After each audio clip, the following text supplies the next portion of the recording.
মিষ্টি কুমড়া আলু দিয়ে তেলাপিয়া মাছের ঝোল। তো আজকে একটু অন্যভাবে তরকারি দিয়ে করলাম, সেটাই শেয়ার করবো আপনাদের সাথে। অনেকদিন পর করেছি এভাবে, আমার মিষ্টি কুমড়াটা অনেক ভালো লাগে। তো চলো রেসিপিটা শুরু করি। আমি 4 পিস মাছ ভেজে নিয়েছি। এখানে মিষ্টি কুমড়া কেটে নেওয়া আছে, আলু কেটে নেওয়া আছে, পেঁয়াজ কেটে নেওয়া আছে, ধনিয়া পাতা কেটে নেওয়া আছে।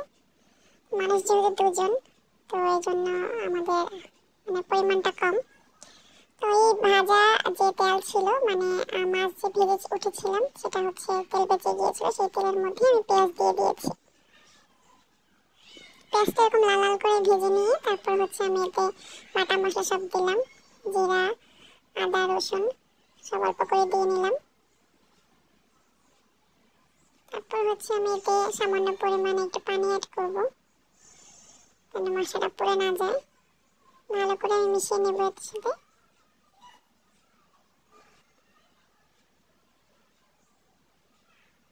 তারপর হচ্ছে আমি এতে গুঁড়া মশলা দিলাম, হলুদ, তারপরে মরিচের গুঁড়া, ধনিয়া গুঁড়া, লবণও দিয়ে নিয়েছি আমি। ভালো করে এই মশলাটাকে আমি কষিয়ে নেব।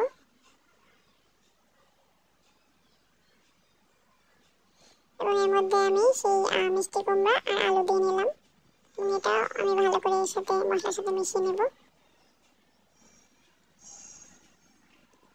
তো মিশিয়ে নেওয়া হয়ে গিয়েছে।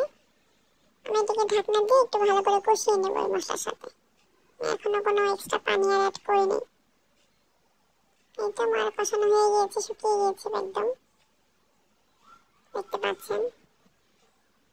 এখন হচ্ছে আমি এতে পানি অ্যাড করব, পরিমাণ মতো পানি, জাস্ট এটা সেদ্ধ করার জন্য। ঝোলের পানি আমি এখনো দিইনি, এটা আমি একটু পরে দিব, যেন এটা একটু ভালো মতো সেদ্ধ হয়ে যায়। তার জন্য অল্প পরিমাণ পানি দিয়ে আমি ঢাকনা দিয়ে ঢেকে এটাকে ভালো করে সেদ্ধ করে নেব।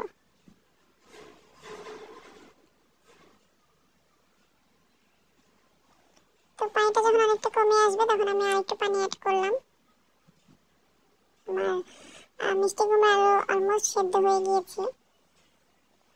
এখন এটা ফুটে আসছে, আমি এতে মাছগুলো অ্যাড করব, ভেজে রাখা মাছ। অবিশ্বাস্য হলেও এটা আমাদের দুজনের 2 দিনের তরকারি, মানে আমরা দুজনেই একবেলা করে খাই ভাতটা, এই জন্য তরকারিটা কম লাগে। তো মাছটা আমি দিয়ে আমি আবার ঢাকনা দিয়ে ঢেকে ভালো করে ফুটিয়ে নেব।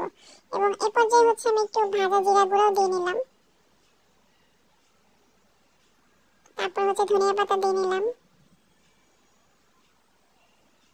এখন আরেকটু আমি ঝোল কমাবো, আমি এতটা ঝোল রাখবো না। এই তো আমার ঝোলটা একটু কমে গিয়েছে, রান্না আমার প্রায় হয়ে গিয়েছে। তো এই পর্যায়ে হচ্ছে আমি চুলাটা বন্ধ করে দিব, রান্না শেষ।